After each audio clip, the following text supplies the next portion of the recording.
പിന്തുണച്ച എല്ലാവർക്കും നന്ദിയെന്ന് അല്ലു അർജുൻ. നിയമത്തിൽ നിന്ന് ഒളിച്ചോടില്ല. താൻ ഒരു തെറ്റും ചെയ്തിട്ടില്ലെന്ന് അല്ലു അർജുൻ പറഞ്ഞു. വർഷങ്ങളായി താൻ ജനങ്ങൾക്കിടയിൽ ഉണ്ടെന്ന് ജയിൽ മോചനത്തിന് പിന്നാലെ താരം വ്യക്തമാക്കി. കഴിഞ്ഞ 20 വർഷമായി താൻ തിയേറ്ററിൽ പോയി സിനിമ കാണാറുണ്ട്. ഇത് തികച്ചും ഒരു അപകടമാണ് സംഭവിച്ചത്. തൻ്റെ കുടുംബം നേരിട്ടത് വലിയ വെല്ലുവിളിയാണ്. എന്നാലും നിയമവ്യവസ്ഥയിൽ വിശ്വാസമുണ്ട് എന്ന് അല്ലു അർജുൻ പറഞ്ഞു. കൂടുതൽ പ്രതികരിക്കുന്നില്ല എന്ന് താരം വ്യക്തമാക്കി. പുലർച്ചെ അല്ലു അർജുനെ ജയിലിൽ നിന്ന് പുറത്തിറക്കുന്നതിലും വലിയ ട്വിസ്റ്റുണ്ടായി. ജയിലിലെ പ്രധാന കവാടത്തിന് പുറത്ത് ആരാധകരടക്കമുള്ള നിരവധി പേർ കാത്തുനിൽക്കെ പിൻഗേറ്റ് വഴിയാണ് അല്ലുവിനെ പുറത്തിറക്കിയത്. സുരക്ഷാ കാരണങ്ങൾ ചൂണ്ടിക്കാണിച്ച് മുൻഗേറ്റ് വഴി അല്ലു അർജുനെ പുറത്തേക്ക് കൊണ്ടുവരണ്ട എന്ന് തീരുമാനിക്കുകയായിരുന്നു. 7699 നമ്പർ തടവുകാരനായിരുന്നു അല്ലു. രാത്രിയിൽ ചെലവഴിച്ചത് വെറും തറയിലാണ്. ഒരു പ്രത്യേക പരിഗണനയും അല്ലുവിന് തെലങ്കാനയിലെ ജയിൽ അധികൃതർ നൽകിയില്ല. 50,000 രൂപയുടെ വ്യക്തിഗത ബോണ്ടിലാണ് ജാമ്യം കിട്ടിയത്. ഇന്നലെ തന്നെ താരത്തിന് ജാമ്യം കിട്ടാനുള്ള നടപടികളും പൂർത്തിയാക്കിയിരുന്നു. ജയിൽ മോചിതനായ നടനെ സ്വീകരിക്കാനെത്തിയ അച്ഛൻ അല്ലു അരവിന്ദ്, ഭാര്യ പിതാവ് കാഞ്ചർല ചന്ദ്രശേഖർ റെഡ്ഡി എന്നിവരോടൊപ്പം ജയിൽ വളപ്പിൽ നിന്ന് പിൻഭാഗത്തെ ഗേറ്റിൽ നിന്നാണ് താരം പുറത്തിറങ്ങിയതെന്ന് അധികൃതർ അറിയിച്ചു.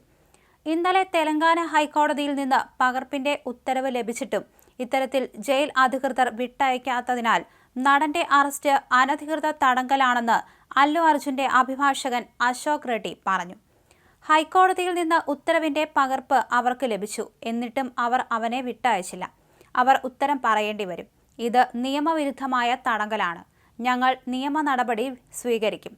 ഇപ്പോൾ വിട്ടയച്ചു, അദ്ദേഹം പറഞ്ഞു. പുഷ്പ 2 സ്ക്രീനിങ്ങിനിടെ തിക്കിലും തിരക്കിലും പെട്ട് യുവതി മരിച്ച സംഭവത്തിലാണ് അല്ലു അർജുനെ അറസ്റ്റ് ചെയ്തത്. ഇന്നലെ വൈകുന്നേരം ജാമ്യം ലഭിച്ചിരുന്നു. എന്നാൽ ഹൈക്കോടതിയുടെ ഇടക്കാല ജാമ്യം ഉത്തരവിന്റെ ഒപ്പിട്ട പകർപ്പ് ലഭിക്കാത്തതിനാൽ നടനെ ഇന്നലെ രാത്രി ചഞ്ചൽഗുഡ ജയിലിലേക്ക് മാറ്റി. അതേസമയം നടൻ അല്ലു അർജുനെതിരായ പരാതി പിൻവലിക്കുമെന്ന് തിക്കിലും തിരക്കിലും പെട്ട് മരിച്ച യുവതിയുടെ ഭർത്താവ് ഭാസ്കർ അറിയിച്ചു. അല്ലു അർജുൻ അറസ്റ്റിലായതിനു പിന്നാലെയായിരുന്നു പ്രതികരണം. പുഷ്പ 2 കാണണമെന്ന മകന്റെ ആഗ്രഹപ്രകാരമാണ് തിയേറ്ററിലെത്തിയത്. ആ സമയം തിയേറ്റർ സന്ദർശിച്ചത് അല്ലു അർജുന്റെ കുഴപ്പമല്ല. പരാതി പിൻവലിക്കാൻ തയ്യാറാണ്. അറസ്റ്റിനെക്കുറിച്ച് മാധ്യമങ്ങളിലൂടെയാണ് വിവരം അറിഞ്ഞത്. ദുരന്തത്തിൽ അല്ലു അർജുന് പങ്കില്ല, ഭാസ്കർ പറഞ്ഞു. ഭാര്യ രേവതിയുടെ മരണത്തിനു പിന്നാലെ അല്ലുവിനും തിയേറ്ററുകാർക്കുമെതിരെ ഭാസ്കറാണ് പരാതി നൽകിയത്. യുവതിയുടെ കുടുംബത്തിന് അല്ലു 25 ലക്ഷം രൂപ നൽകുമെന്ന് പ്രഖ്യാപിച്ചിരുന്നു. അതേസമയം അല്ലു അർജുന് സിനിമാ രാഷ്ട്രീയ മേഖലയിലെ പ്രമുഖർ പിന്തുണയുമായെത്തി. ബന്ധു കൂടിയായ നടൻ ചിരഞ്ജീവി അല്ലുവിന്റെ വീട്ടിലെത്തി. തെലങ്കാനയിലെ കോൺഗ്രസ് സർക്കാരിനെതിരെ അല്ലുവിന്റെ ആരാധകരുടെ പോസ്റ്റ് സമൂഹ മാധ്യമങ്ങളിൽ നിറഞ്ഞു.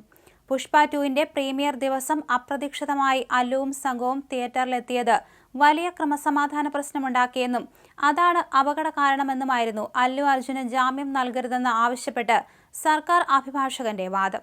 അല്ലു അടക്കമുള്ള താരങ്ങളോട് തിയേറ്റർ സന്ദർശിക്കരുതെന്ന് ആവശ്യപ്പെട്ടിരുന്നുവെന്നും ഇതിന്റെ രേഖകൾ ഉടൻ ഹാജരാക്കാമെന്നും പ്രോസിക്യൂഷൻ ഹൈക്കോടതിയെ അറിയിക്കുകയായിരുന്നു. അതേസമയം ബോധപൂർവം ആരെയും ഉപദ്രവിക്കാൻ നടൻ ഉദ്ദേശിച്ചില്ലെന്നും തിക്കും തിരക്കും നിയന്ത്രിക്കേണ്ടിയിരുന്നത് പോലീസാണെന്നും അദ്ദേഹത്തിന്റെ അഭിഭാഷകർ വാദിച്ചു.